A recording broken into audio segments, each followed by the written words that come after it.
केंद्र सरकार द्वारा राज्य के किसानों की धान की खरीदी करने की मांग को लेकर इंदिरा पार्क के पास टीआरएस पार्टी द्वारा आयोजित धरना आंदोलन को लाखों संख्या में किसानों ने आह्वान करते हुए मंत्री केटीआर ने उन्हें धरने को भाग लेने में ट्विटर द्वारा आग्रह किया है। मंत्री केटीआर ने ट्विटर द्वारा राज्य के किसानों से कहा कि तेलंगाना राज्य के किसान भाइयों, कल हैदराबाद के इंदिरा पार्क के पास टीआरएस पार्टी द्वारा आयोजित किसानों के धरना कार्यक्रम में लाखों की संख्या में आकर धरने में शामिल हुए। धान की खरीदी को लेकर केंद्र सरकार द्वारा तेलंगाना राज्य के प्रति दिखा रहे पक्षपाती व्यवहार का मुंह तोड़ जवाब दीजिए। यह ऐसा हो तो केटीआर द्वारा किए गए ट्वीट की विपक्षी दलों ने तीखे शब्दों में आलोचना कर रखी है। विपक्षी दलों ने कहा है कि इंदिरा पार्क के पास धरना चौक को टीआरएस सरकार ने ही उठा दिया है। सरकार ने ही किसी को भी धरना चौक पर न आने की हिदायत भी दी है और आज स्वयं सरकार इस किसान आंदोलन को लेकर इंदिरा पार्क धरना चौक पर आने का आह्वान देना काफ़ी शर्मनाक बात है। विपक्षी दलों ने यह भी टिप्पणी की है कि आज बीजेपी और टीआरएस पार्टियां जनता के साथ छिपा छिपी खेल रहे हैं। तेलुगु देशम पार्टी के राष्ट्रीय महासचिव नारा लोकेश ने आरोप लगाते हुए बताया कि अमरावती राजधानी किसान द्वारा आरंभ हो गई न्यायस्थानम से देवस्थानम तक की महापद यात्रा जगन सरकार की आंखों को नींद ही चुरा ली है। तेलुगु देशम पार्टी के नेता नारा लोकेश ने कहा कि सरकार द्वारा पुलिस बलों का इस्तेमाल कर किसानों की पदयात्रा को कदम कदम पर अवरोध उत्पन्न किया जा रहा है। क्या यह न्याय संगत है? उन्होंने कहा कि उच्च न्यायालय की अनुमति से आरंभ की गई किसानों की पदयात्रा पर पुलिस का प्रतिबंध किस लिए है? गरीब किसान अपनी मांगों को लेकर दिन रात की परवाह किए बिना बारिश होने पर भी भगवान बालाजी की यात्रा एवं दर्शन के लिए जा रहे हैं। किसानों के प्रति समर्थन देना यह भी क्या अपराध है? नारा लोकेश ने कहा कि समाचार संग्रहण के लिए आए पत्रकारों के कवरेज पर रोक लगाने की घटना को मैं भत्सना करता हूं। उन्होंने इस पदयात्रा के संबंध में सरकार का एक पक्षीय निर्णय पर काम कर रहा है बताया।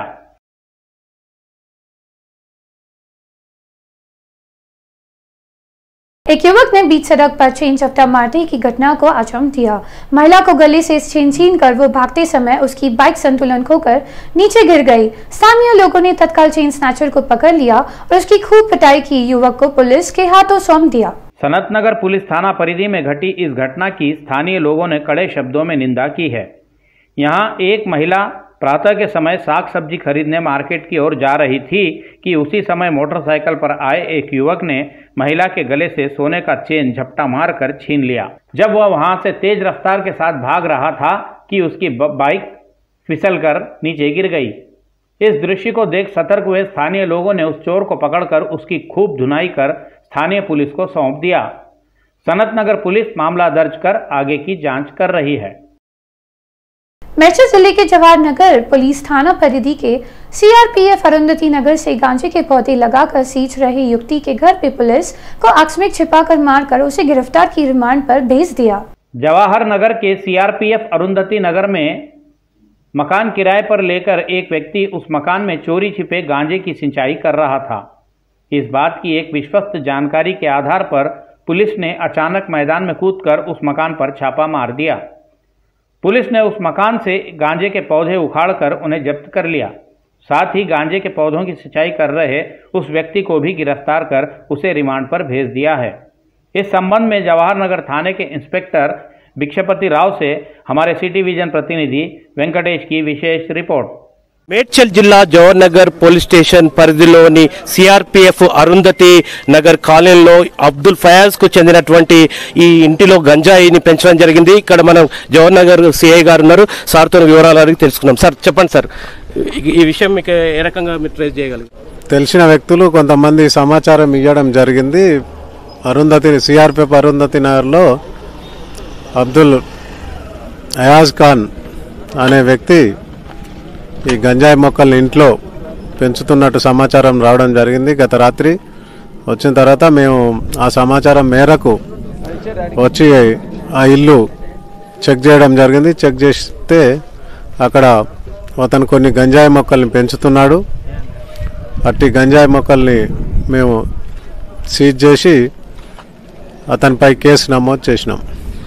డ్రగ్స్ అండ్ గంజాయిపై ఉక్కుపాదం మోపుతూ తెలంగాణ యువతరం యొక్క భవిష్యత్తును దృష్టిలో పెట్టుకొని ఇవాళ కఠినమైనటువంటి చర్యలు తీసుకున్నటువంటి క్రమంలో జవహర్ నగర్ పోలీసులు సర్కిల్ ఇన్స్పెక్టర్ అయినటువంటి భిక్షపతిరావు ఆధ్వర్యంలో సిబ్బంది ఇక్కడ దాడి చేసి గంజాయిని పట్టుకోవడం జరిగింది. అందులో భాగంగా ఇక్కడ భారీ ఎత్తులో ఒక గంజాయి మొక్కను పెంచుతూ ఇక్కడ గంజాయిని ఆల్రెడీ ఇక్కడ దాన్ని ఎండబెట్టడానికి ఆరబోసినటువంటి పరిస్థితి కూడా మనం ఇక్కడ చూడవచ్చు.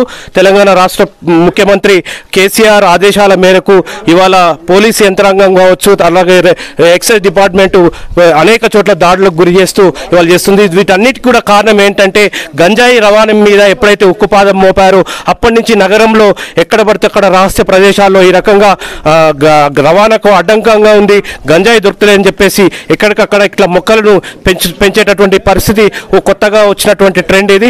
దీన్ని కూడా పోలీసులు ఛేదించి ముఖ్యమంత్రి ఆదేశాలను శిరస వహిస్తూ ఎప్పటికప్పుడు దాడులు కొనసాగిస్తున్నారు. అందులో భాగంగానే ఇక్కడ గంజాయి పెంపకం గురించి ఇవాళ పోలీసులు ఛేదించడం జరిగింది. हैदराबाद नगर के श्रीनगर कॉलोनी के स्थित के एक एटीएम में लोगों द्वारा निकाली गई रकम दुगनी रकम निकालने के मामले काफी चर्चनीय हो गया है। यहाँ देखते ही देखते लोगों की काफी भीड़ जमा हो गई। यहाँ श्रीनगर कॉलोनी के एक एटीएम में 500 रुपए दबाने पर 1000 रुपए बाहर आए, जिससे एटीएम के पास लोगों ने पैसा निकालने के लिए कतार लगाकर खड़े हो गए। इस बात की जानकारी मिलते ही पुलिस ने तत्काल उस एटीएम को बंद कर दिया और संबंधित बैंक अधिकारियों को इस घटना की सूचना दी।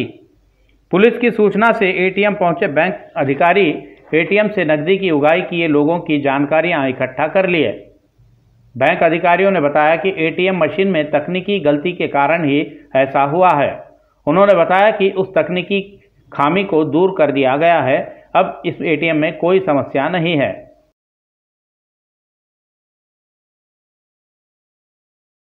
वाशकाल की तरह फैसलों की खरीदी न करने की बात सरकार ने नहीं की है। ये जानकारी नागरिक अर्पित मंत्री गुंगला कमलाकर ने दी। राज्य के नागरिक आपूर्ति मंत्री भारतीय जनता पार्टी के तत्वावधान में आयोजित किए गए धरना आंदोलन पर अपनी आपत्ति जताते हुए कहा कि भारतीय जनता पार्टी के नेता केंद्र से यह कहलवाएं कि केंद्र सरकार यासंगी मौसम के फसलों की खरीदी करेगी।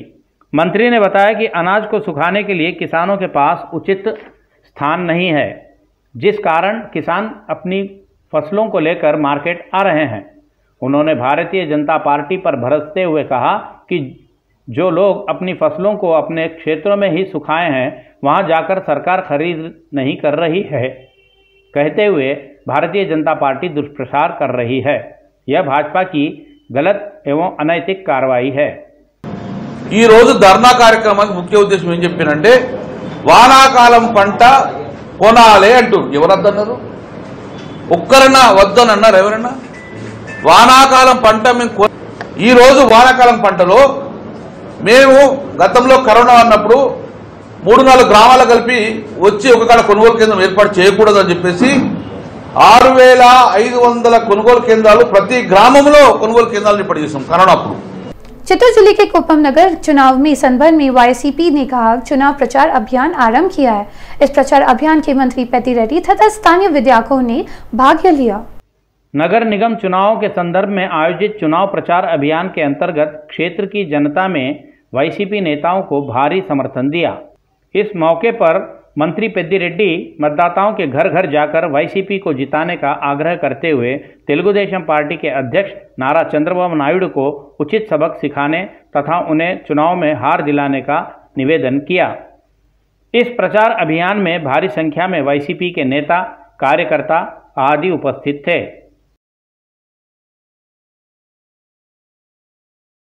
आंध्र प्रदेश में रिक्त हुए 11 एमएलसी स्थानों के लिए चुनाव होने वाले हैं। इन रिक्त स्थानों में विधायक कोटा सहित स्थानीय निकायों के एमएलसी स्थान भी शामिल हैं। इन चुनाव के लिए निर्वाचन आयोग की चुनाव कार्यक्रम जारी किया है।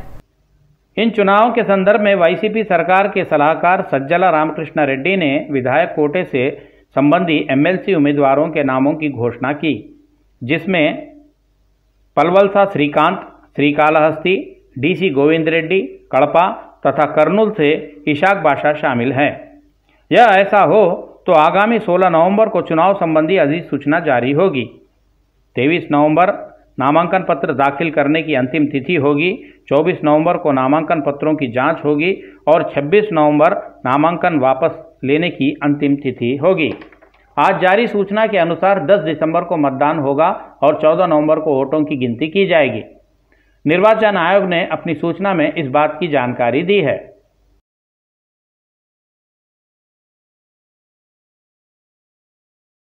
नलकुंड संसदीय क्षेत्र की तेलुगु देशम पार्टी अध्यक्ष एवं राज्य शाखा के प्रभारी नेल्लूर दुर्गा प्रसाद ने बताया कि तेलंगाना राज्य में तेलंगाना देशम पार्टी किसानों के समर्थन का संघर्ष करेगी। नेल्लूरी दुर्गा प्रसाद ने बताया कि एमएलसी चुनाव संबंधी आचार संहिता लागू हो जाने से खम्मम किसान आंदोलन कार्यक्रम को स्थगित किया गया है। उन्होंने तेलंगाना राज्य के किसानों की हालत पर चिंता प्रकट करते हुए सरकार पर अपना आक्रोश व्यक्त किया।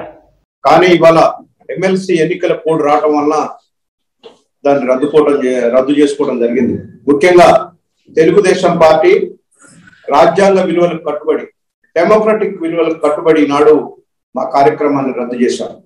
ఎందుకంటే మనం రాసుకున్న రాజ్యాంగాన్ని మనమే ఆచరణలో తీసుకురావాలి।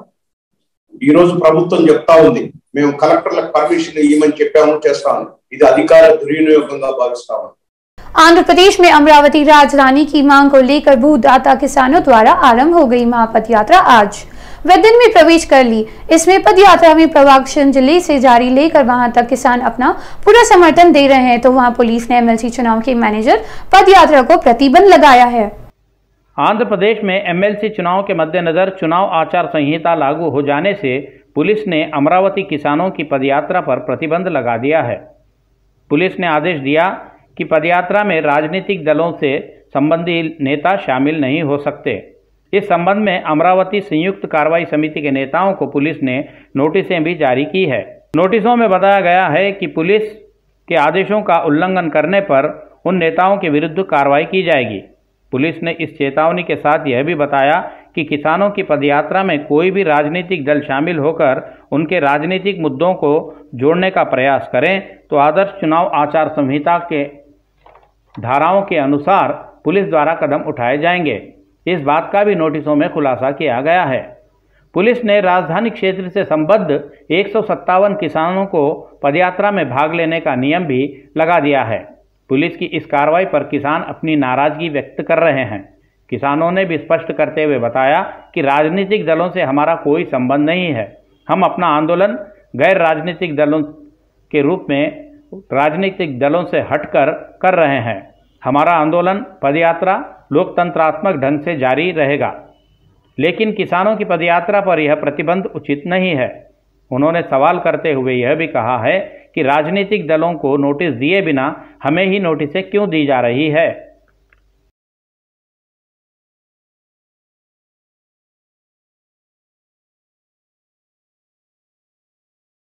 तेलंगाना राज्य विधानसभा चुनाव में जो वर्ष 2023 में संपन्न हो गए में 78 स्थान पर जीत हासिल करने का कांग्रेस पार्टी ने लक्ष्य निर्धारित कर रखा है। इसी बात का जानकारी प्रमुख राजनीतिक विश्लेषक प्रोफेसर नागेश्वर राव ने दी।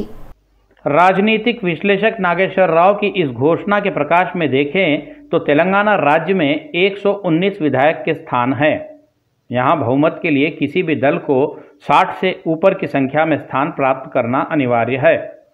अब इस घोषणा के साथ इस बात पर सोच विचार किया जा रहा है कि नागेश्वर राव ने न्यूमरोलॉजी के अनुसार इस 78 की संख्या बताई है या कोई सर्वेक्षण के आधार पर इसे बताया गया है। इस बात की गुत्थी किसी भी व्यक्ति से सुलझ नहीं रही है। जो भी हो, आगामी विधानसभा चुनाव में कांग्रेस द्वारा बताए गए 78 स्थानों में से कांग्रेस कितने स्थान हासिल करेगी, इस बात का इंतजार करना ही पड़ेगा। తెలంగాణ కాంగ్రెస్ కు మణికంఠ ఠాకూర్ ఇచ్చిన టార్గెట్ తెలంగాణ కాంగ్రెస్ నాయకులు చెప్తున్నది 2023లో మాకు 78 సీట్లు టార్గెట్ అని చెప్తున్నారు। తెలంగాణ అసెంబ్లీలో 119 సీట్లు ఉంటాయి। మరి ఈ 78 ఫిగర్ ఎలా ఎరైవ్ అయ్యారు? ఒక వాదన ఏంటంటే సర్వేలు చేయించుకున్నారో లేదా అంచనా ఉంది, అవకాశం 78 సీట్లు ఉంది అని। సహజంగా ఎవరైనా 119 సీట్లలో మాకు 100 వస్తాయి అని టార్గెట్ పెట్టుకుంటారు, అందులో 60 70 వచ్చినా చాలనుకుంటారు। కానీ వీళ్ళు టార్గెటే 75 పెట్టుకున్నారు। మెజారిటీ రావాలంటే 60 మినిమం ఉండాలి 119 సీట్లు కనుక। సో మరి మెజారిటీకి ఇంత దగ్గరగా ఎందుకు టార్గెట్ పెట్టుకున్నారు అంటే తమకు తెలియకుండానే 51 సీట్లు ఎందుకు వదిలేస్తున్నారు అనేది 41 సీట్లు ఎందుకు వదిలేస్తున్నారు అనేది అర్థం కాని అంశం. అందువల్ల ఇది లేదు 78 ఏదైనా న్యూమరాలజీ నమ్ముతున్నారా కాంగ్రెస్ నేతలు? కాంగ్రెస్ పార్టీకి సోనియా గాంధీకి 78 ఏమైనా లక్కీ నెంబరా, రాహుల్ గాంధీకి లక్కీ నెంబరా మనకు తెలియదు. ఎందుకంటే రాజకీయాల్లో ఈ నమ్మకాలు చాలా ఎక్కువనే ఉంటాయి డోసేజ్. కాదు ఏదో ఒక అక్యురేట్ ఫిగర్ చెప్తే జనంలో అరే 78 అంటున్నారు కదా, ఏదో సమాచారం ఎందుకు చెప్తారు, పూర్తిగా 98 అన్నారనుకో జనం కూడా నమ్మరు కదా, అది అత్యాశకు పోయినట్టు అవుతుంది కదా. ఇవాళ కాంగ్రెస్ పరిస్థితి హుజూర్నగర్లో ఓడిపోయాక, నాగార్జునసాగర్లో ఓడిపోయాక, అటుపక్క దుబ్బాకలో హుజూరాబాద్లో బీజేపీ గెలిచాక మేము 98 వస్తుంది 108 వస్తుంది అంటే జనం నమ్మాలి కదా. भारी बारिशों तथा बाढ़ की पानी से तमिलनाडु राजधानी चेन्नई महानगर पूरी तरह जलमग्न हो गया है। इसी निर्वाम की रही बारिशों ने चेन्नई की सभी सड़कें, गलियां, मुहल्ले, नदियां रूप का धारण कर लिए हैं, जिससे आम आदमी जीवन पूरी तरह उब हो गया है। यहाँ चेन्नई महानगर सहित अनेक आसपास के सीमावर्ती क्षेत्रों में कल रात से निर्विराम बारिश हो रही है। लगभग 20 घंटे बीत जाने के बाद भी कहीं पर भी बारिश के रुकने की संभावनाएं नजर नहीं आ रही है। यहाँ चोलावरम में सर्वाधिक 22 सेंटीमीटर वर्षा हुई। इसी प्रकार गुम्मिड़ीपुंडी में 18 सेंटीमीटर तथा एन्नूर में 17 सेंटीमीटर बारिश दर्ज हुई। मौसम विभाग ने बताया कि तिरुवल्लूर, चेंगलपट्टू तथा कांचीपुरम जिलों में आज सायं तक भारी से अति भारी वर्षा हुई है।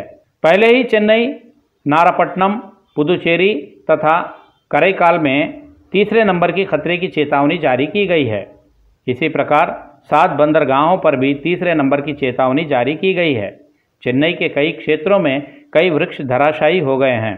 इसके अलावा कुछ क्षेत्रों में बिजली की आपूर्ति भी ठप हो गई है, जिससे उन क्षेत्रों में बसे लोगों को खासी तकलीफों का सामना करना पड़ रहा है। నగరంతో పాటు శివారు ప్రాంతాల్లోనూ రాత్రి నుంచి ఏకతాటిగా వర్షం కురుస్తోంది. 17 గంటలైనా చినుకు ఆగే సూచనలు కనిపించడం లేదు.